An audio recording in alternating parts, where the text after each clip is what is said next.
It's not a class. Okay. Well, welcome back to Hebrew Story Hour. We left off with a cliffhanger last week. If you were here, then you experienced me running out of time with chapter 24. It's a really long chapter, and I thought, well, maybe I can get through it, but then I just didn't want to rush it at the end. So we're in chapter 24. We're going to read to the end, starting in verse 55. And then we are going to read part of chapter 25. So I'm looking forward. We'll take a break after we finish chapter 24. So where we left off, Laban and Bethuel had agreed that Rebekah could marry or would marry the servant's master, Isaac, because it was the word of the Lord. After recounting the story, they were convicted that this is by the authority of God. And so they agree to it. And then he brings out all sorts of gifts and clothes. And he makes plans to get up in the morning and go back home. So we are in verse 55. May the Lord bless the reading of the word. Vayomer achiha va'ima teshev hana'ara itanu yamim o asor achar telech. 56. Vayomer alehem al ta'acharu oti. Varonai hitzliach darki. Shalchuni ve'elecha ladonai, or ladoni. 57. Vayomeru nikra lena'ara vanish Allah et hiha. 58. Vayikru lerivka vayomeru eleha hatelechi im ha'ish hazeh vayomer elech. And 59. Vayishalachu et Rivka achotam ve'et menikta ve'et Eved Avraham ve'et Anashim, or Anashav. And 60. Vayivarachu et Rivka vayomeru la achotenu at hayi la alfe rivava vayirash zarech et sha'ar sonav. And 61. Vatakom Rivka v'na'aroteha vatir kavna al hagamalim vatelachna acharei ha'ish vayekach ha'eved et Rivka vayelach. Okay, I'll pause there and go back and translate. So 55. Her brother said, and her mother, she will dwell, the young woman will stay with us some days, about 10, and after she may go. But he said to them, do not delay me, for the Lord has prospered my way. Send me away, and so that I may go to my master. And they said, we'll call to the young woman and let us ask her. Technically, ask her mouth. It's kind of a strange phrase, but let's ask her. Maybe what she says. And they called to Rebekah, and they said to her, will you go with this man? And she said, I will go. And they sent Rebekah, their sister, and her nurse, and the servant of Avraham and his men. And they blessed Rebekah, and they said to her, our sister you are our sister, be for 1,000 of 10,000s, or thousands of 10,000s. May your seed inherit the gate of his enemies. And Rebekah got up, and her young women, and they rode on camels, and they went after the man, and they followed after the man. And the servant took Rebekah, and he went. And verse 62. Vayitzchak ba mibo ba'er lachai ro'i. V'hu yoshev ba'eretz ha-negev. Vayitze Yitzchak lasuach basadeh lifnot arev. Vayisa einav vayar vahine gemalim ba'im. 64. Vatisa Rivka et eineha. Vatere et Yitzchak. Vatipol me'al hagamal. And 65. Vatomer el ha'eved, mi ha'ish ha'lazeh, ha'holech basadeh, likratenu. Vayomer ha'eved hu Aroni. Vatikach hatza'if vatitkas. 66. Vayisaper ha'eved layitzchak et kol hadvarim asher asa. And finally, 67. Vayiveha Yitzchak ha-ohala Sarah imo. Vayikach et Rivka vatchi lo la'isha. Vayehaleha vayinachem Yitzchak achere imo. Okay, 62, back to 62. And Isaac came from going, it's kind of repetitive, but it came from going to Be'er Lachai Ro'i. And he settled, or he lived in the land of the Negev. And Isaac went out to Lasuach is sometimes like go for a walk or to meditate, something like that, to think in the field at the turning of evening. And he lifted his eyes and he saw, and look, camels were coming. And Rebekah lifted her eyes and she saw Isaac. And she fell, or she got down from upon the camel.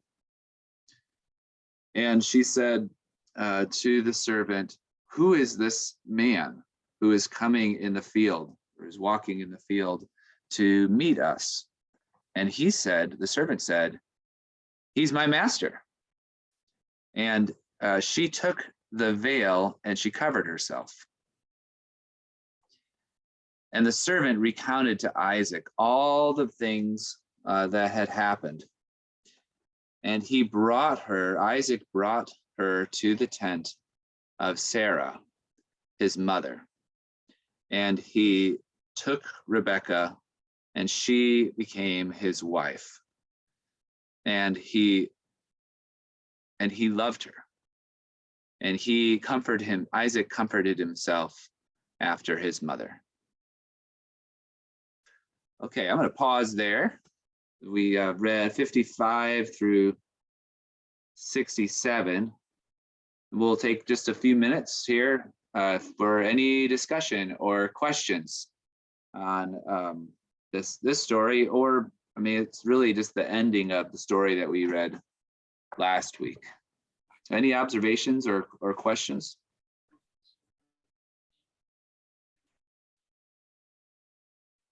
Yeah, Marisa?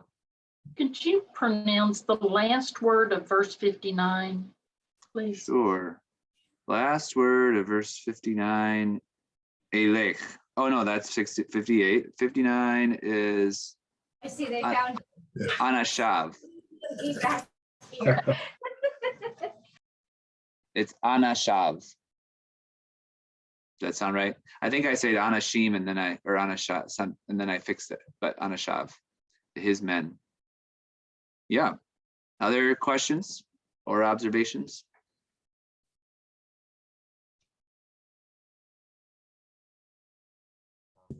Verse 55, and I think it was also in 57.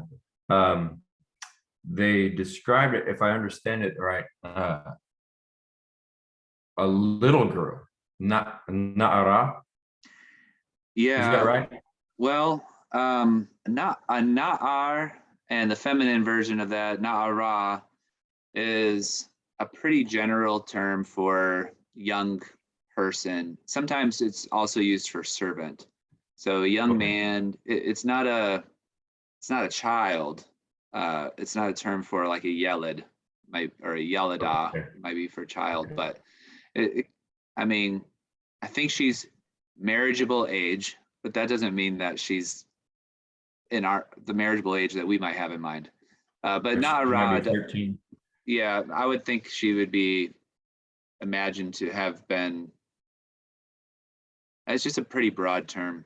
We've seen it before in Genesis 22, at least most recently that I can think of, with Avraham's servants, Na'ara, or Na'ar, young men who are accompanying he and Isaac to the mountain, and then they stay back. And there it seems to really be more of like their servants and not so much an expression of their age, but still young seems to be implied in most contexts. They're not,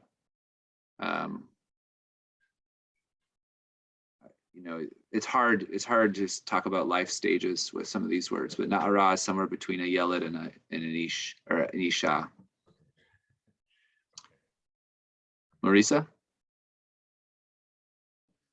I was reading the other day, and I don't remember exactly where it was, but some of the rabbis were wanting to say that Rebecca was about 3. It was Really? a back and forth. Some said she was about 3 and some said she was about 12. Do you know where they were getting that difference? I don't. They're probably, I've never done it myself, but my guess is that they're counting years somehow. We will have some markers of Isaac's age, and then I know in the next story, I don't know where they get that. I'm guessing nobody else does either, but yeah, I don't know. I'll be able to scan commentary and I'll see what I can find. Yeah, our local rabbi for sure, or rabbinic scholar. Yeah, maybe we'll figure something out with that. That's an interesting question. I mean, I don't know how you imagine her to be 3 if in the end, I mean, he is marrying her, which and taking her into the tent and all of this. I mean, that's I have a hard time imagining her to be 3 because she watered all of his camels. I don't think a 3-year-old girl would be physically capable of doing right. That was the part of the rationale the ones who disagreed were using. Right. Yeah. Well, I would suggest that in 59, where it says they sent away Rebecca, their sister, and her nurse. Yeah. Oh, So I bet you're right, Betty. They're looking at 3 would be for that particular person to think about a nurse, but that does not mean that she was nursing at the time. Exactly. Yeah, I bet you're right though, that's, I mean, that when they think about weaning and so on, certainly a 3-year-old could very well be breastfeeding in the ancient world, and or it would be pretty normal. So, and that is, it's interesting, that term. I wondered whether it was, you have somebody who is nursing Rebecca. That's probably, I think that's probably right, but not at the present time. I think you're right about that as well. Yeah. Scott? with that, kind of following that down, would that change if she was that young? Would there be a different word used for her other than na'ar from the text, or is that? I mean, can you go that young for a na'ar? That's a difficult question. I would assume that would be they would use the yalada term, which is really one for a child. But I don't know. It's not, the Bible is not thoroughly consistent in the sense of like cutoff ages for each term and so on. And I'm sure there's overlap. Na'ara is a pretty general term. But I can only find one comment in here, and that's just according to the most common rabbinic chronology. The nurse was sent along because Rebecca was about 3 years old at the time, so that she would have needed someone to care for her. Ibn Ezra, however, comments that she was older, but it was commentary for the nurse of a girl's infancy to remain with her as her servant throughout her life. I think also, my guess is it might derive from them thinking Isaac was 37 at the time of the binding, and then Rebecca's birth and being in the narrative immediately following that. That's my hunch. I don't see any commentary that actually backs it up, but if I had to wager, that's what I would say. Yeah. Well, your comment though does confirm, or that kind of what Betty was suggesting, that basically that's where they're getting it from. But now the word na'ar was used by Abraham when he referred to Isaac, when he was taking him to do the sacrifice that one time. It does. Yeah, he does refer. That's a good observation too. I don't know that we have a clear indication of how old Isaac actually was in that story, or what was portrayed to be. We do have some action, like Sarah dying and so on in chapter 23. So there's time has passed between 22 and 24. And it seems to be what triggers this need for, 24, this need to go find a wife for Isaac is Sarah's death, which is really fascinating to think about. Like Isaac's character and characterization is that once Sarah dies, and the story comes back to that he was comforted after the death of his mother, because Rebecca now was in his life. It's like he had a new caretaker. So you can see how it follows in 23, but I've always assumed in reading, I don't think there's any clear markers that this is following immediately upon chapter 22. The place is interesting. Where the beer, I can't say you. Yeah, the Lechai. Yeah, where are we looking? It's in verse 62. Be'er Lechai Roi. Yeah, being the place that Hagar had gone a few chapters ago. Yeah, we have there. You have Roi, right? God, El Roi, a God of my seeing, and she's at is it the same exact phrase with the deck? And look that up. I don't think it's exactly the same. I could be misremembering though.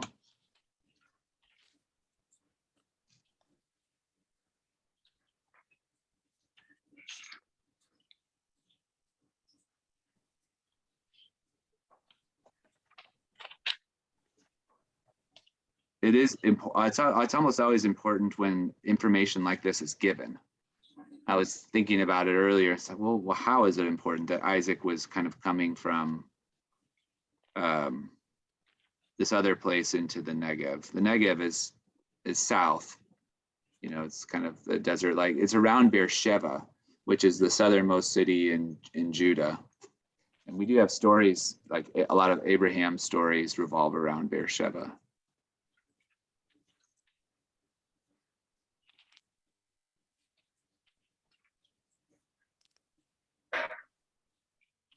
See if I've got a note about it.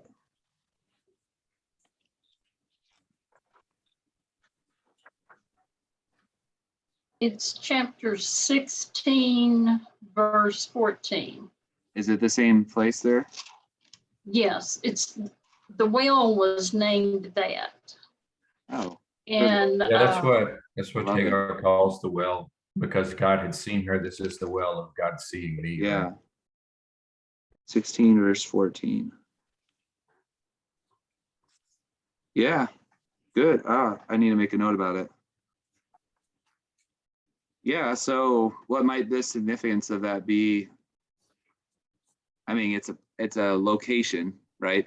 That gets named in the Hagar story. The Bible sometimes does want to have these kind of links where reading stories kind of side by side. I'm not sure. I obviously have not thought about this one. What might the significance of it be? This is not where Abraham lives, is it? I feel like he's gone somewhere else. Yeah. He's in Beersheba. I think he's in Beersheba. That's what I was thinking. comes Oh, up no, this- again in chapter 25. It's where Isaac is going to settle. 25:11. Yeah, after Avraham died, God blessed him. And Isaac dwelled. Yeah, he settled in that. Yeah. I have read that everywhere that after Hagar is sent away from the camp permanently and takes up her residence there, that every subsequent reference to Abraham, he is either in Beersheba or nearby in the land of the Philistines. He's not back up at Hebron where Sarah is. Sarah Yeah. dies in Hebron alone. But all the rest of Abraham's life. And afterwards, when he marries the woman that he then calls Keturah, Mm-hmm. a lot of the Next rabbis think that's a new name for Hagar. Oh, yeah. That's where Isaac goes to be with his stepmother. Right.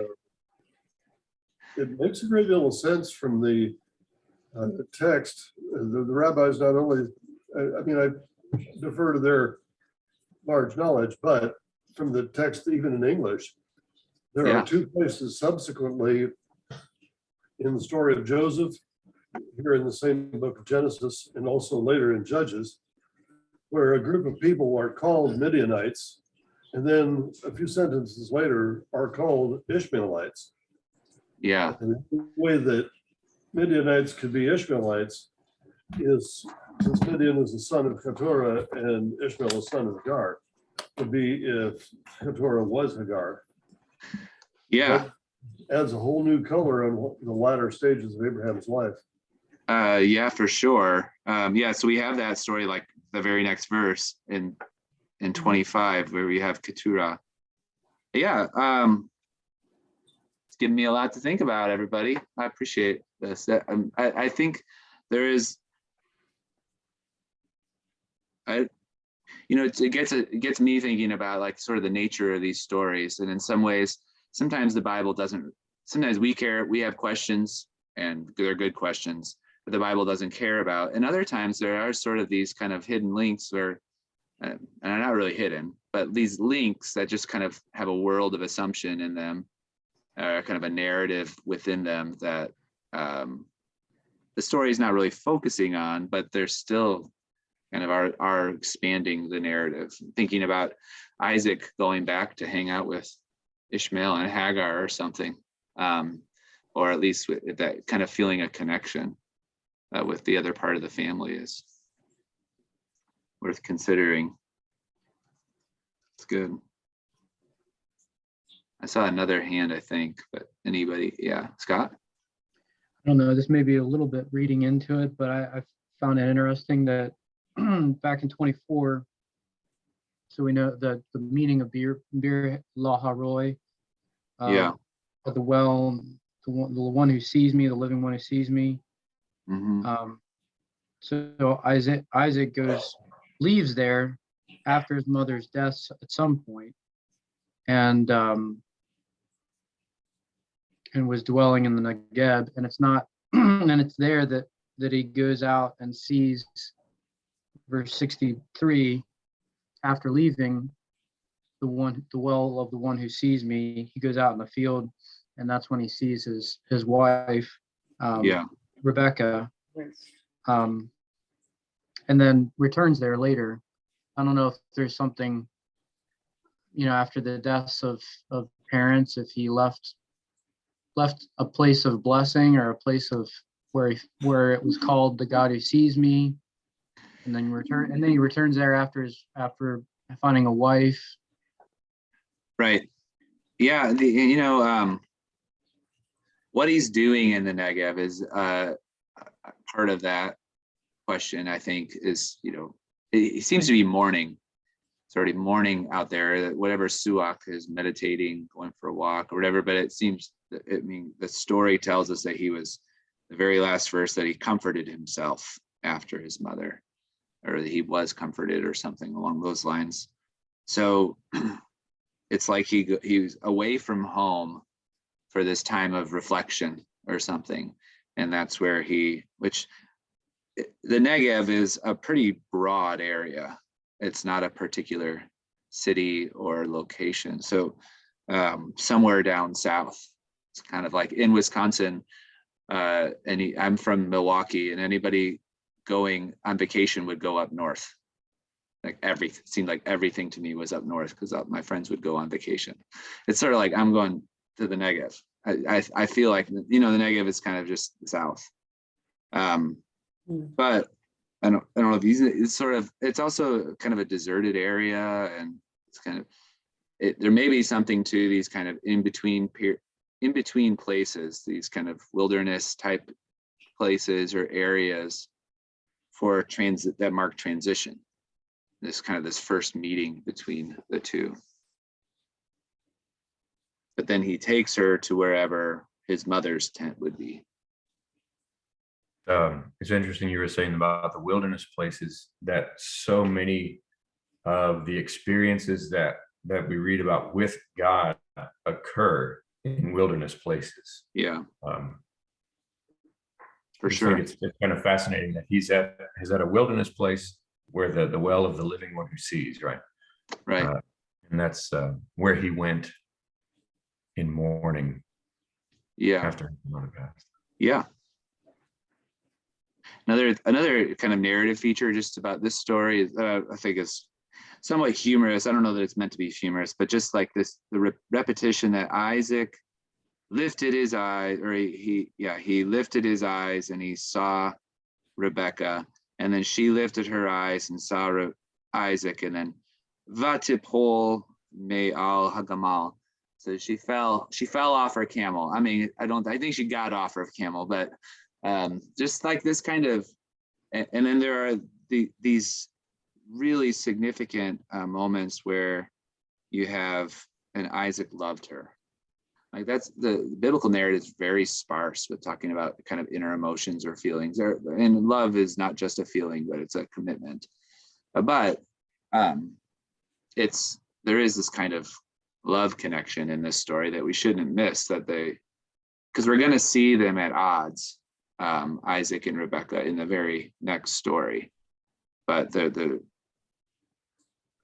it's about as romantic as Genesis will get. I mean, actually, we'll see Jacob having a more romantic encounter with Rachel later, but there is this kind of really interesting dynamic when in their first meeting. She covers herself with the veil. She's a fairly passive character in this story, although at the beginning, it's somewhat odd, an unusual turn when they ask her whether she would go with the servant, so that she is given some agency in this story, and we're certainly going to see that unfold more in the story of Rebecca. That piece seems almost to corroborate the idea that she can't be 3 years old. Like, I don't feel like you would ask a 3-year-old kid You want to go? Yeah. You would consult somebody who has some level of like intellect and responsibility, Yeah. and not a little bitty kid. Right. At least I wouldn't. I would hope you wouldn't. Anyway. Yeah, I mean, the whole 3-year-old thing is not surprising to me that not all the rabbis think that, right? They're having a debate. They're having a discussion. Well, what about this feature? What about that feature? And they come down on different sides. That's the nature of like rabbinical literature. But yeah, it doesn't hold much water in the full spectrum of the story. Good, Mark. You're on mute.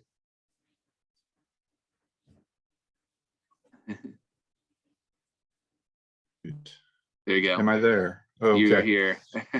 Speaking of the love factor, I was reading in 2 Samuel, the David story this morning, and Amnon loved Tamar, his sister.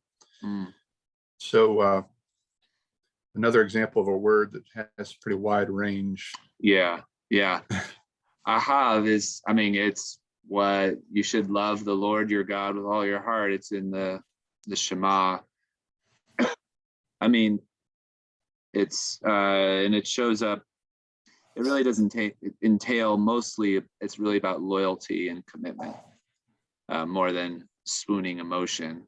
But there is where is it in this story?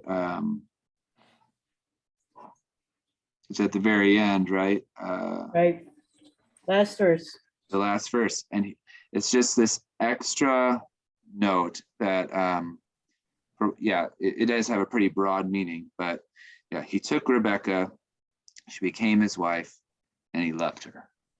It's not poetry here, but it's got this kind of poetic, like, and oh yeah, Isaac was committed to her, he loved her because she cared for him, these types of things. And it's an important foreground for, as we all know, love is not about that moment of infatuation, right? It's about commitment, and it is in this story as well, even if this is picking up after their first encounter.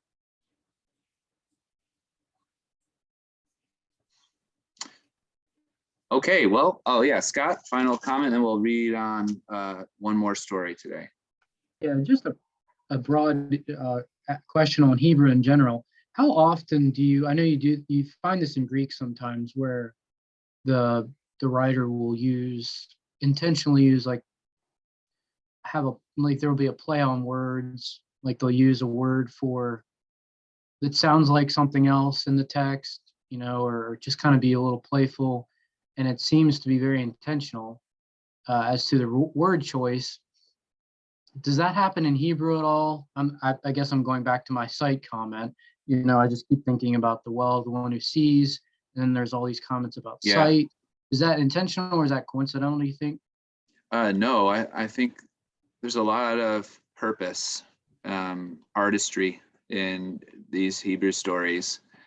Certainly wordplay happens a lot, especially in poetry, but it happens in the way that you're talking about is sort of this repetition, actually throughout Genesis. People seeing and taking that goes back to Genesis 3. But if you just kind of follow that link throughout, often it's kind of taking plans into their own hands or something. But seeing the repetition is not so well. It's a link within this story, but it links several stories together. It's worth kind of looking at all those cases and thinking about what why the stories are told in the first place. Talking about the nature of humans and how that relates to the will of God. But yeah, there's a lot of purpose, and it's easy to overread or read into the text, find things that there's a long history of people doing that. But there is still certainly there's a good argument to be made in several texts for kind of wordplay or just intentional repetition. Do you think that has something to do with making it easier to remember? Remember, demonic clue. Yeah, Don't have the text to read. right. Yeah, the Most kind of people don't have a copy. the oral performance of the text for sure. Yeah.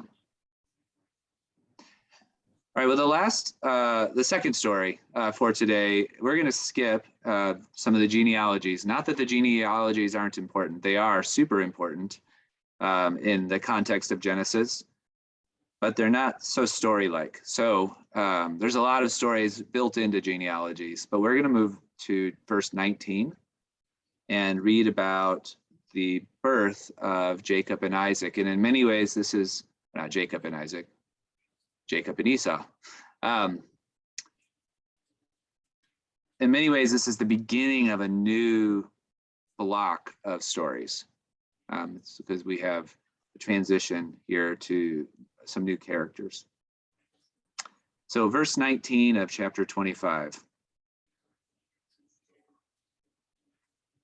Ve'ele toledot Yitzchak ben Avraham. Avraham holid et Yitzchak. Vayehi Yitzchak ben Avraham Arbaim Shana.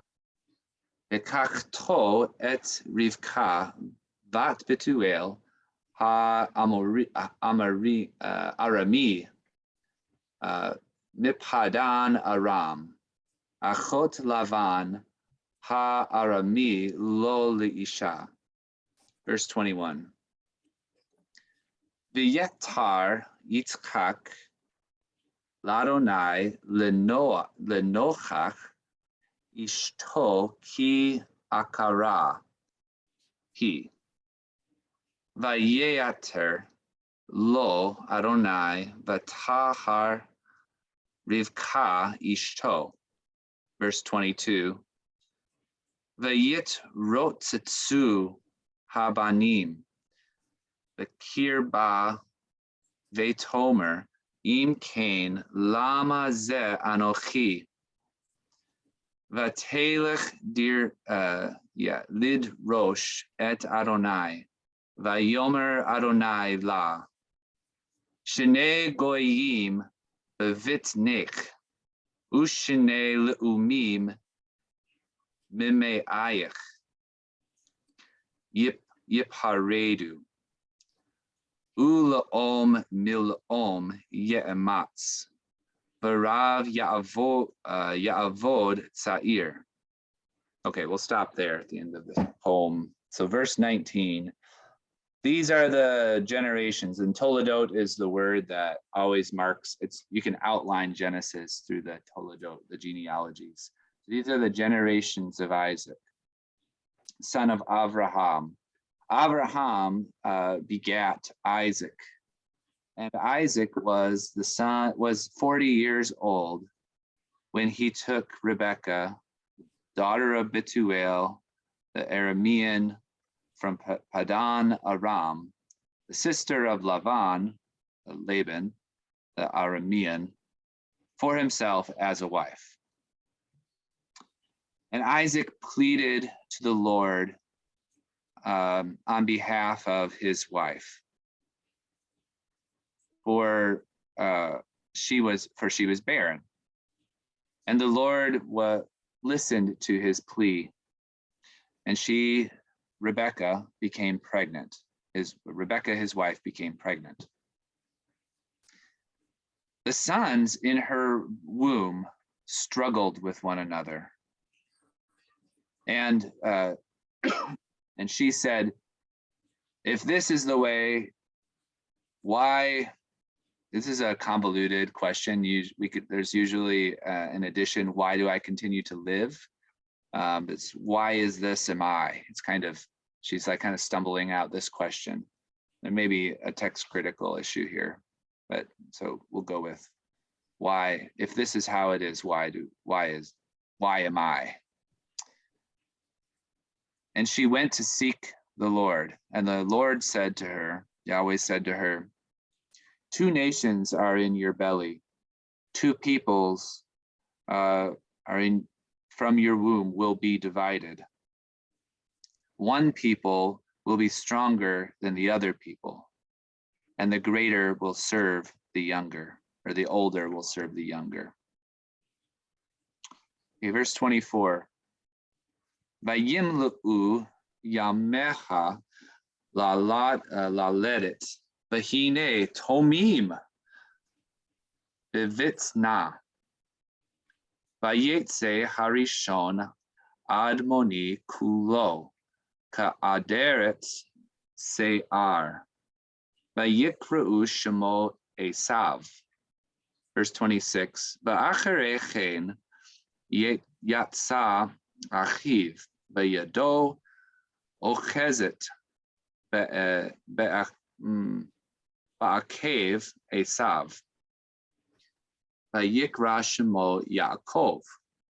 Vayitzchak ben shishim shana. Valedet otam. Pause there. It's not a real big section, but 24. And her days of being pregnant were completed. And behold, so she gave birth. And look, twins, Tomim, were in her belly. And the first came out. Adom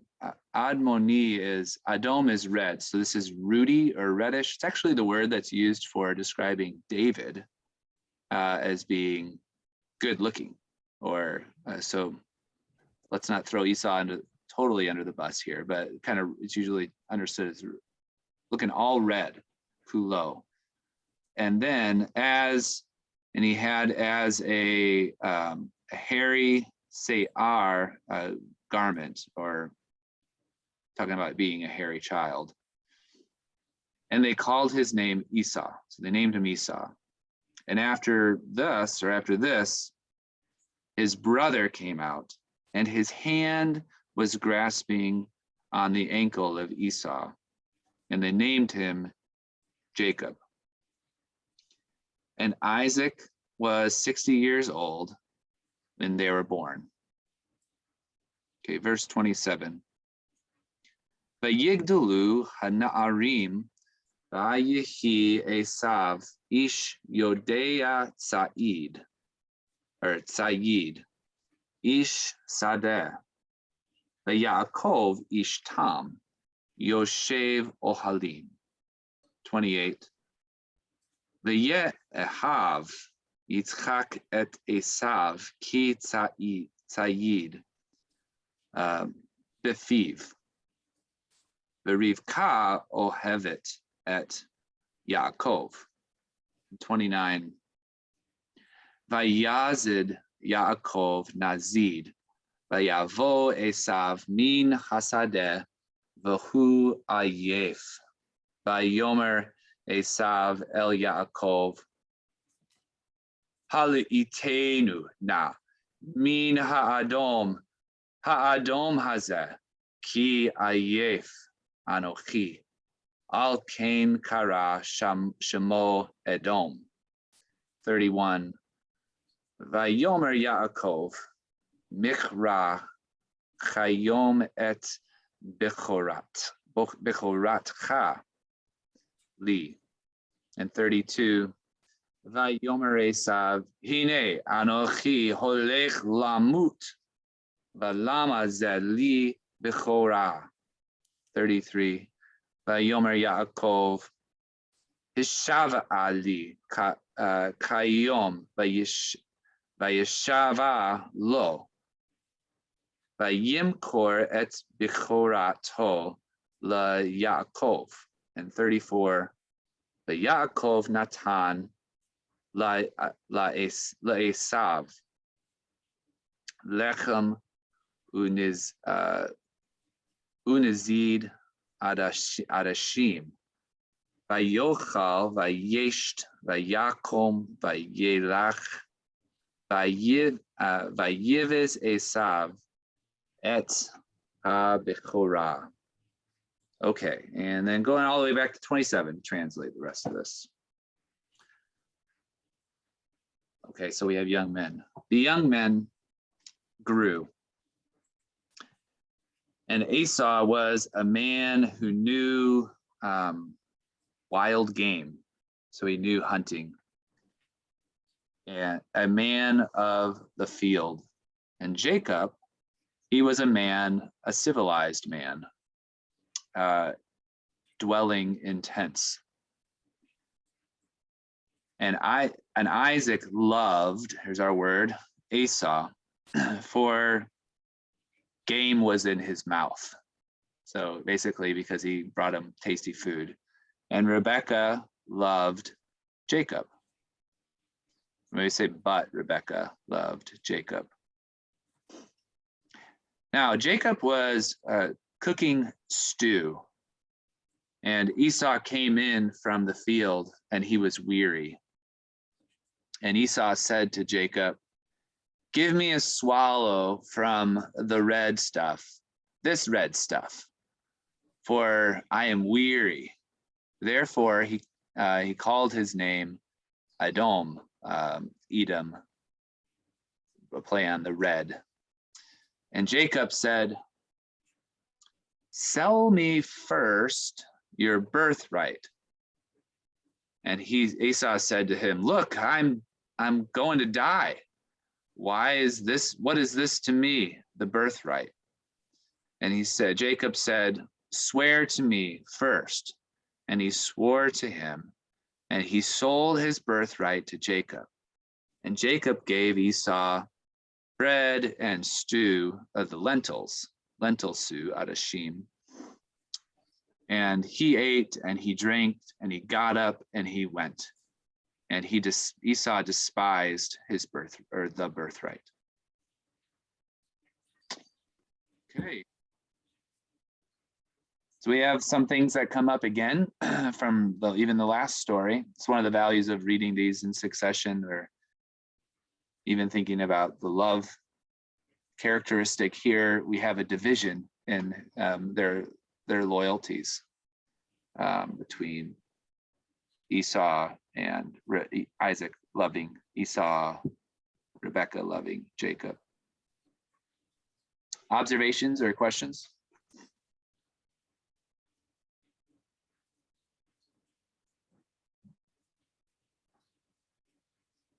Do you have any extra color on the word that is translated despise? Let's With the Vayiviz? Yes. I missed the first part of what you said. Did you say? Was there other color on that additional? Oh, yeah, like, well,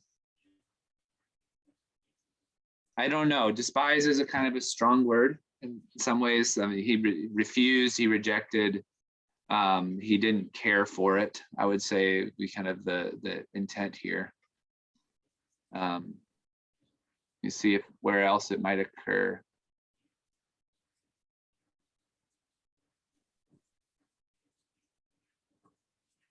Wondered if there was something in the timing, the tense,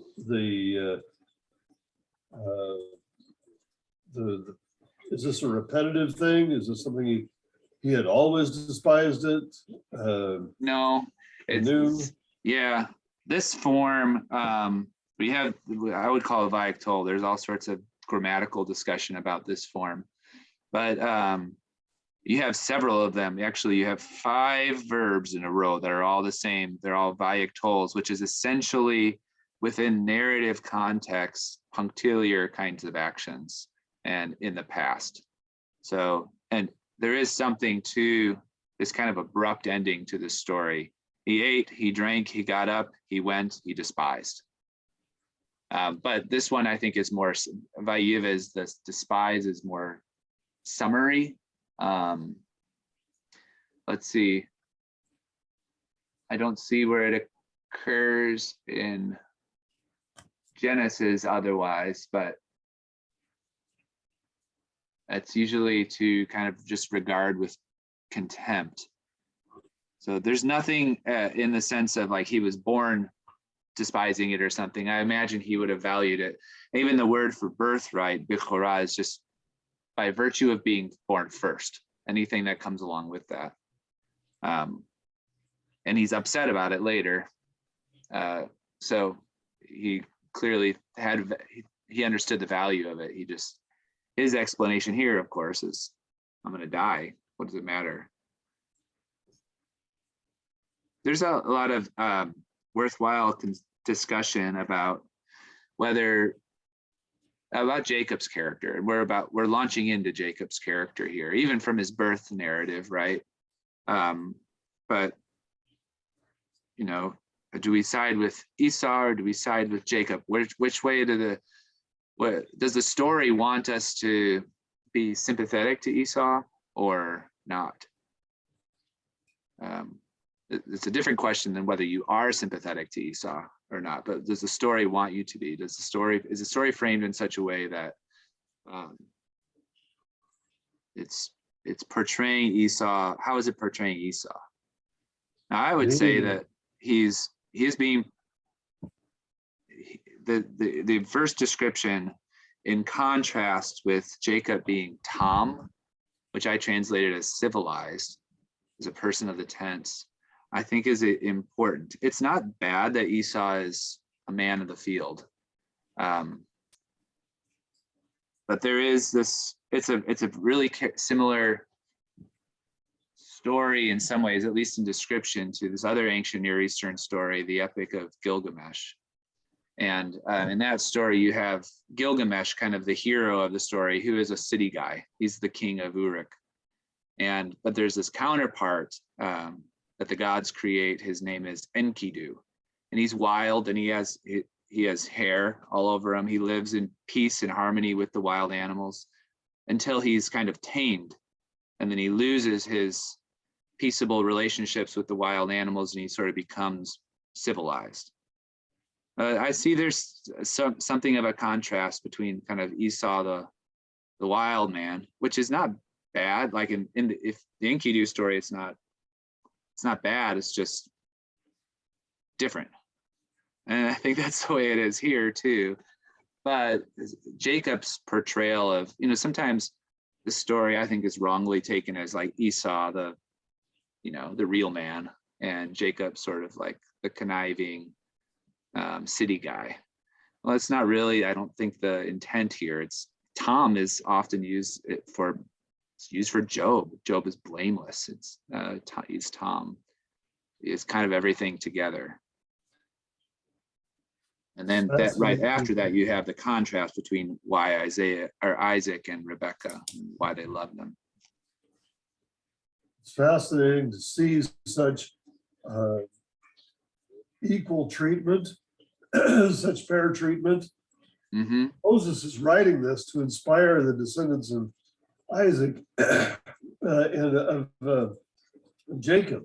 He's trying to inspire them to identify with that the God of Jacob. For sure.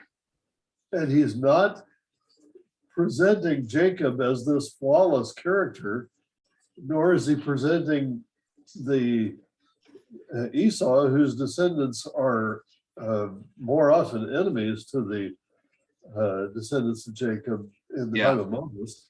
He's not presenting them as bad guys. Right.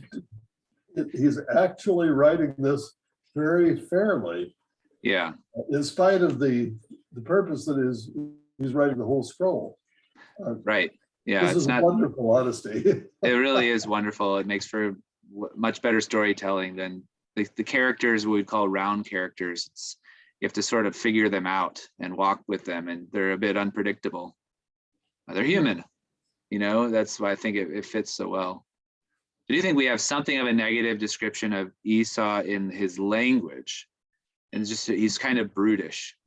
Even it may be either you could take it that way, or you could just take it he's just really that weary. He's about to die, right? So he's stumbling over his words, where he's saying, "Give me a swallow." It's a unique word.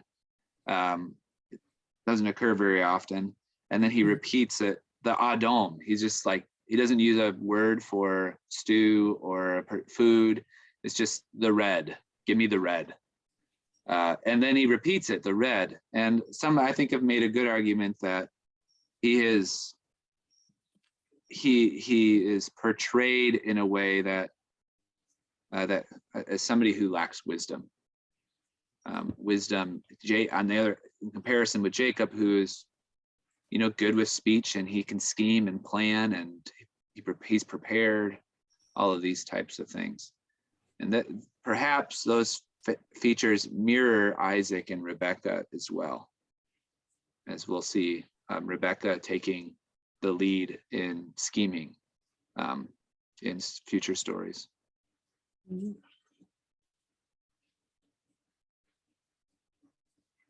Other questions or observations with this one, Marisa? In verse 28, what about the difference in how Isaac loved, past tense, Yeah. and how Rebekah was loving? Yeah, I've The thought about that too. participle. Yeah, the first verb is that viactol, and then there's a grammatical, I think there's a grammatical and perhaps an exegetical takeaway. The grammatical is, I think this phrase really wants to portray the contrast. And so it fronts Rebekah rather than using another viactol, and Rebekah loved Jacob, which would just be sort of another action in the sequence, the plot. Here it's, but as for Rebekah, she loved Jacob. But you're right, they could have used the perfect verb there to portray to mirror the viactol verb, but instead they're using the participle. So there may be something, as you're suggesting, that this kind of ongoing action of the participle. Participles aren't marked for any kind of time or aspect. So it could be, And yeah. Isaac's is tied to an action that Esau does. Yeah. But Rebekah with Jacob doesn't seem to be tied to an action. It's the person more. Yeah. Good observation. Isaac loves Esau because of the food in his mouth, essentially. But just no particular description. I've also thought about Rebekah, what Rebekah knew.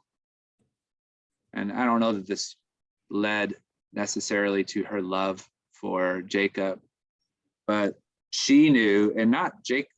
Isaac prays for Rebekah, and I don't think that should be overlooked. But Rebekah goes in and seeks the Lord, and then she actually gets the prophetic word about the older serving the younger, 2 nations, all of this. And what we're going to see, I think, in this whole story is Rebekah showing her loyalties to Jacob, perhaps because God told her that this is the way it was going to be. She's participating in the mission of God by siding with Jacob over Esau. Rather than like Sarah with the attempt to manipulate what God has said will happen. Well, yeah, so this is another factor of these stories, right? I think one of the major theological themes in reading these stories is the providence of God, or the sovereignty of God, the involvement of God in human affairs and carrying out. God's made promises. God's going to see those promises through. And then it's a matter of how these characters participate in that mission. Rebekah, you will take the lead in seeing the blessing through in a later story. And I'm not totally siding here with Rebekah and Jacob and saying, well, they were doing what God told them to do. But I do think there may be a factor in this that Rebekah knows what God's plan is, and she is seeing it through. Yeah, it's a good question. I mean, is she doing basically what Sarah tried to do in getting the child for Abraham, making a mess of things in some ways? Yeah, go ahead. When you initially translated the phrase about the older serving the younger, you said greater serving the lesser. Are they equivalent? Or right. You do have Rav Yaakov or Yavod Sa'ir. Sa'ir is usually little. So it can, katon is used for younger a lot. You do have these, I mean, it's poetry. So some ways maybe they're using different words for variation, but I take this to be more about age than the quality of their life as far as greatness and the greater versus the lesser. But it does use Rav and for which is usually associated with abundance or a large quantity or something like that. I think I stopped when I translated it. Sometimes I do this, translate it both ways because I can't make up my mind. So there is that flexibility in the words.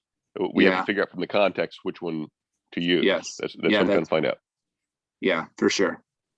Okay. Mhm.